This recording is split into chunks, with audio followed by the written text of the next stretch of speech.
Well, good morning and welcome to our event this morning as we formally introduce the new head football coach at Missouri S&T, Tyler Fenwick. Tyler comes to Missouri S&T from Missouri Western State University, where he served as the offensive coordinator over the last 6 years. He is a graduate of the University of New Mexico, played 2 seasons of football there, and also played at Los Angeles Valley College. He then followed his father's footsteps into coaching. He started at the high school level and then joined the staff at Occidental College in 2001. And 5 years he spent at Occidental in California. He spent 4 of those as the offensive coordinator. He spent 1 year at Minnesota State University at Moorhead, and then joined the Missouri Western staff in 2007. During the last 6 years, the Griffins have averaged over 35 points a game under him, and they scored a school record 582 points this past year as the Griffins won their first outright Mid-America Intercollegiate Athletics Association title. In 12 years of coaching at the collegiate level, he's been part of 8 teams that have played in the postseason, including this past year when Missouri Western reached the quarterfinals of the NCAA Division II playoffs. At this time, I will turn the podium over to Missouri S&T Director of Athletics, Mark Mullen, for some comments and to make the formal introduction of Coach Fenwick. Thank you, John. Welcome, everyone. It's an exciting time, obviously, for me, but an exciting time for all of us, I'm sure, as we welcome a new head coach to the minor football staff. It's been a whirlwind the last month. About a month ago, Coach Brown took another position, and we immediately started the process of filling the position. And as all of you know, that's quite an undertaking. And it takes a lot of people. It's not just me going out and deciding who I want to hire. So I want to give some special thanks to some people that were critical in the process. And I know they all couldn't be here today, but certainly want to mention them. Dr. Jeff Caulfield, who is our faculty athletic rep, Sarah Moore, our assistant AD, Debbie Hickey, who is our NCAA compliance officer and fiscal administrator, Josh Lind, who is an assistant in the compliance office, Lynn Sticknote, our director of admissions. Brett Sykes is actually a football coach on our staff, but I like to think I know a whole lot about football, but there are some holes in that knowledge that needed to be filled in during the process and while the candidates were here, and he did a great job of helping me in that sense. And then I also want to thank Shanice Emanuel in our HR department, Joanne Reynolds, Everett McDaniel, both were a lot of help in the whole process. Also, I want to mention, in our search processes, we try to include, especially for our head coaches, we try to include student athletes in that process, and that's important to us because we want them to feel like they are involved and their input does matter in the process. And they usually in the interview process become the stars of the show. And I'm always extremely proud of our student athletes being put in that leadership position and how they react to that and how they perform. And they did a tremendous job. The players that helped us, the 4 players from the football team, were Freddie Dugard, Chris Amesi, Sam Niesel, and Ben Matthews, and just did an outstanding job. And I really appreciate their help during the process as well. We really enjoyed a deep and quality, impressive pool of candidates. It was really a good process, and we had a lot of people interested that were very well qualified for the position. We were looking for somebody that, one, obviously had successful coaching experience that was significant and was at a high level in college football. We were also looking for someone who had some demonstrated experience with a rigorous academic situation where student athletes were in. We wanted someone, obviously, that had demonstrated character, personality, and commitment that we felt were necessary components to taking over and successfully leading the minor football program. We also wanted someone that we felt would come in and quickly become an asset not only to the football program, but also to the department, the university as a whole, and certainly the community and our alumni base, which is extremely important to us, and the friends of our program. I believe we found that individual, and I'm very excited for Tyler Fenwick to take the program over. As one of his references told me, he was born to coach. He basically, as he grew up with a coach. His father was around it all the time, so football has been a part of his life throughout. He has enjoyed great success everywhere that he's been. I don't have to say a lot more than what John said, but when Occidental College is an extremely selective school, very good academic school. They went to the third round of the playoffs, NCAA playoffs there. Had a couple years where they were in the playoffs. Obviously, Missouri Western being in the postseason the last 6 years, and we're a little bit familiar with the MIAA. We've been there before. We know the quality of football that they have in that league, and we're just really excited about that. He's certainly been an outstanding leader in those programs he's been associated with. That was clear from everyone we talked to. But he's also been a great leader of young men, and I think that stood out in terms of talking to the people and the programs that he has been associated with. Although they're not here yet, we're also extremely excited to have his wife Angela, his children Kylie, Caden, and Kipton join us. They are finishing up school and will be here down the road a little bit, but we're excited to have them join the Minor family as well. So without further ado, it gives me great pleasure to introduce the 19th head football coach of the Minor program, Coach Tyler Fenwick.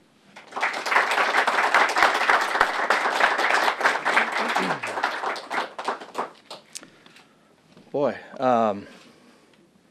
first thing, I just want to thank Mark and his staff and all that the interview process and just I felt very comfortable on the interview with the people, meeting different people on campus and things like that, and it just was a very family atmosphere, so it felt right going through the process, and so when we left, we kind of felt like, this would be the right thing to do if the job was offered. So, that's the first thing that I wanted to do, and then obviously thanking my wife and my kids, but my wife, because she's back at home with the 3 kids and chasing them around and all that while I'm here watching football and talking football. So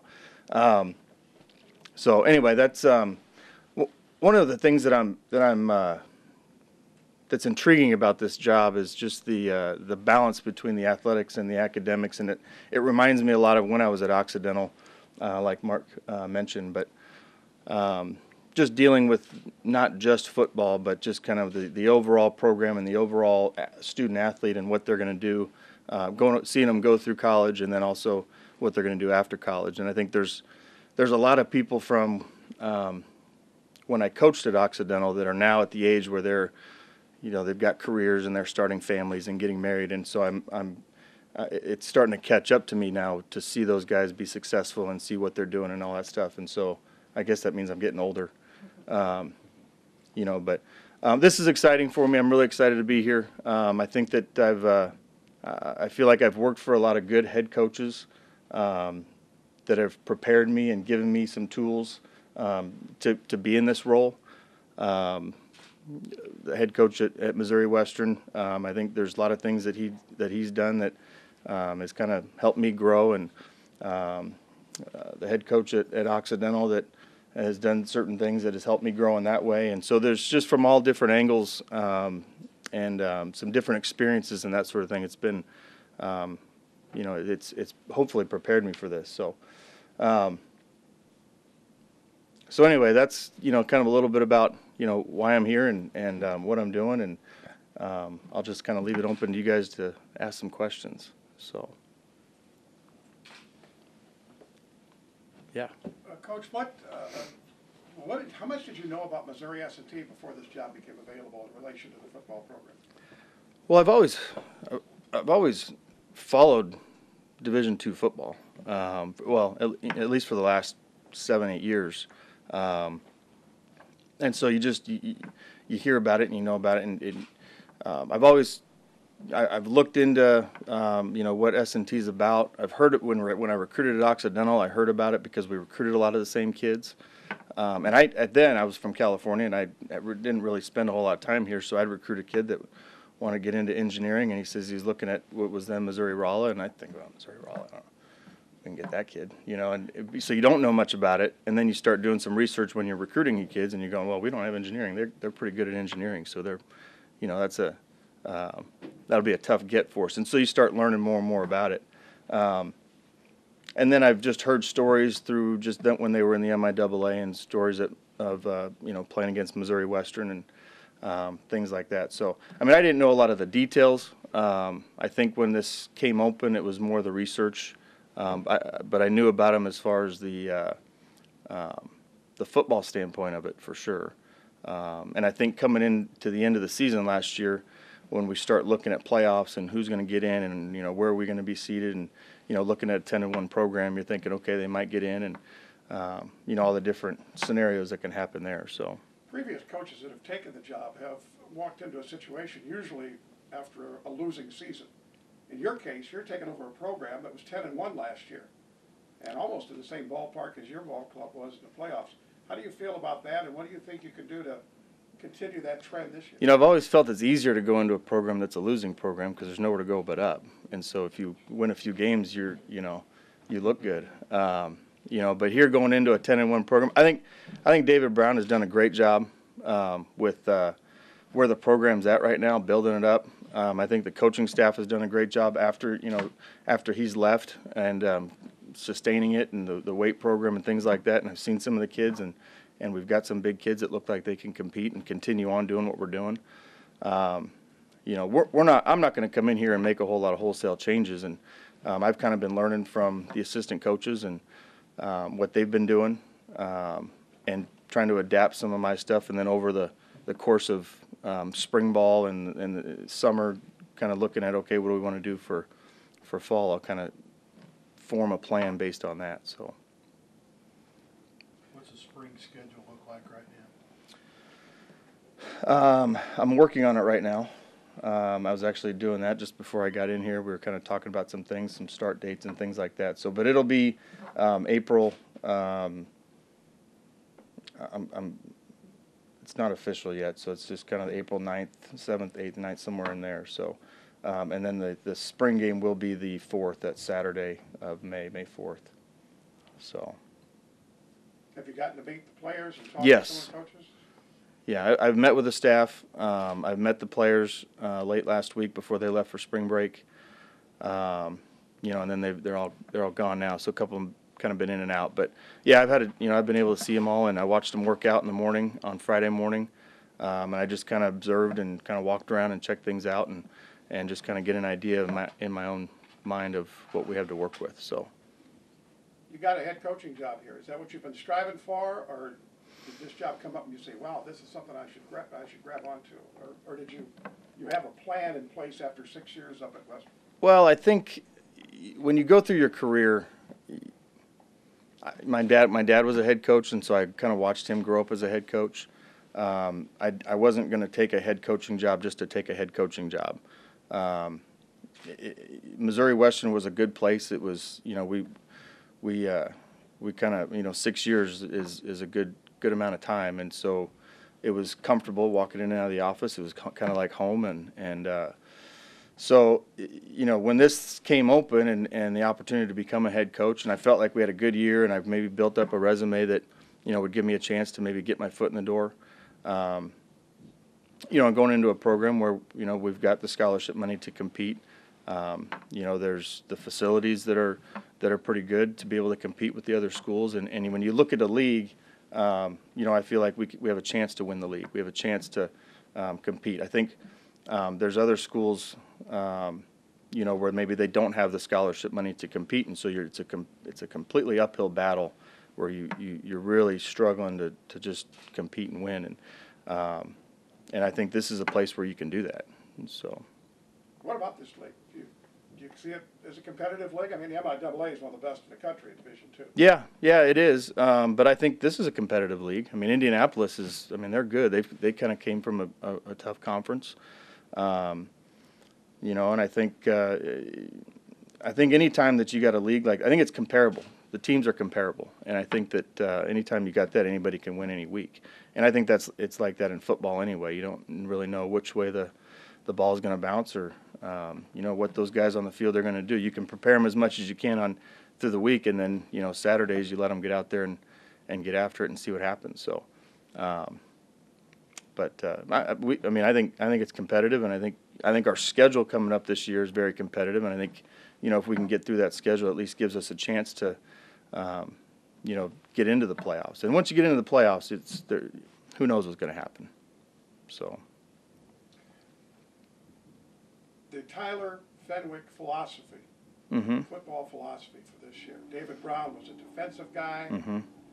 Before him, Kirby Cannon, defense, did a little bit of the offense. But you're more an offensive guy. Is that what you're going to really strive for this ball? I'm going to stay on the offensive side of the ball, and I'll call the plays during the season. We're going to be offensively. We're going to be we're going to spread people out, but we'll be pretty multiple. We want to be balanced. I think that if you look at the past offenses that I've had, we've had years where we've thrown the ball quite a bit, and we've had years where we ran the ball quite a bit.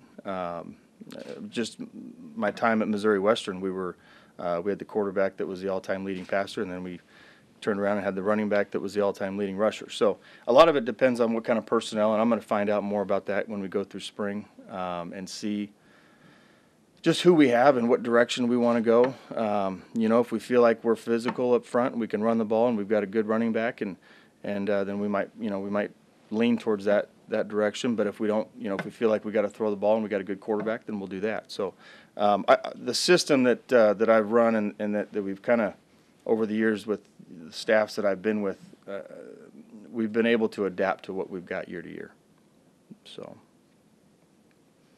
Defensively, we'll look the same. Well, defense, we didn't get hurt as bad with graduation, but offensively, right now, quarterback's up for grabs. Sure, yeah. There'll be competition. I don't know any of them, so I've kind of watched some film on some of them when they were, and there was some mop-up time and things like that. But everything's open right now. Well, so one team you know a lot about on the schedule is the second game of the year, right? Who's that? Western. Yeah, I know a lot about them. You kind of cuss out there. They know a lot about me too. Catholic State, Western, very tough games to start. Yeah, it'll be tough. It'll be tough. We just got to take it one game at a time and prepare the best we can, and put our guys in position to be successful. And that's really what it comes down to when you play anybody. If you're playing a team that might be bigger and faster, then you got to be able to find a way to neutralize it. And I'm one of those guys that we're going to go into every game trying to find a way to win every game. So, it doesn't matter who we're playing, good or bad. I've played teams that are bad and we've lost. It can happen, and so you've got to prepare the same way every week and be ready for them. So. Is there any recruiting area that you really specialized in when you were up at Western that you, like, for instance, David got a lot of kids from California. Mm-hmm. Are you kind of in that ballpark about, well, there's certain places where I can get better athletes?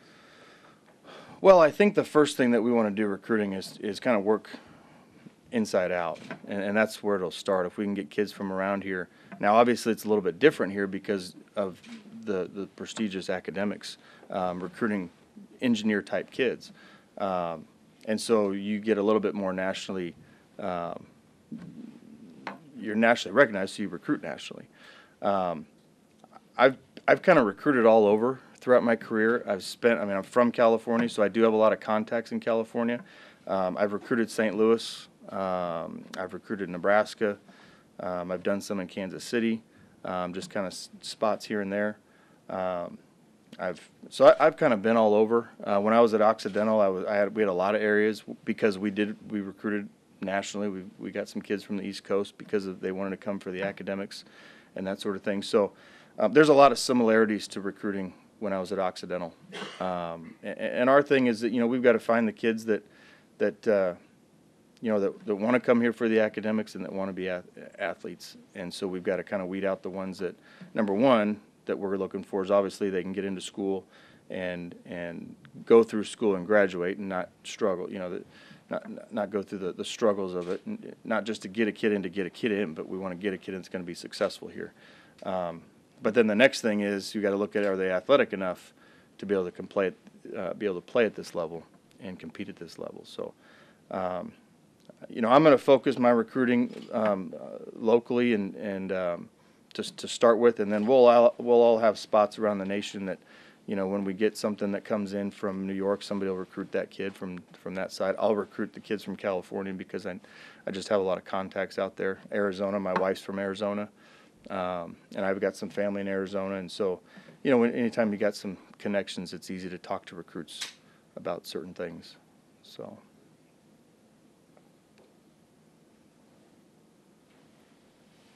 Any other questions? I got Great. a ton more, but I don't. Sounds like it. Good. Leave it at that. Okay. Well, in relation to recruiting. Okay. So you got another one. I'm sorry. Okay. No, go for it. I wasn't sure where we were going. Go for it. Yeah. We don't. Go ahead. Are you going to stress academics more than football, or football more than academics? Well, there has to be a balance between it. I mean, I think you see these kids all the time, and so it's not like you see them 1 hour a day and you just got to focus on one thing. I think, you know, when we meet as a team, there's always going to be that emphasis on how we're doing in school. Our coaching staff is going to have a responsibility of staying on top of how they're doing academically. You know, and it's just, you know, being able to get reports back and you know, what they do here with midterm grades and grades that come through, being able to evaluate those and get on top of the kids that maybe you know, they might be struggling in a class. And so just staying on top of it, not letting it get out of hand where it becomes too late, you know, those sorts of things. But I mean, we're going to have a goal of we want to be 3.0 team GPA. You know, and I'm going to do some things that are maybe some small group stuff to kind of, I don't want to say peer pressure, but just in, you know, their peers are encouraging and helping out with study habits and things like that. So there's some things there that, you know, that I want to put some emphasis in, you know, as far as being able to take care of school, because these kids are here. They're here to get an education. You know, they're not here to go to the NFL.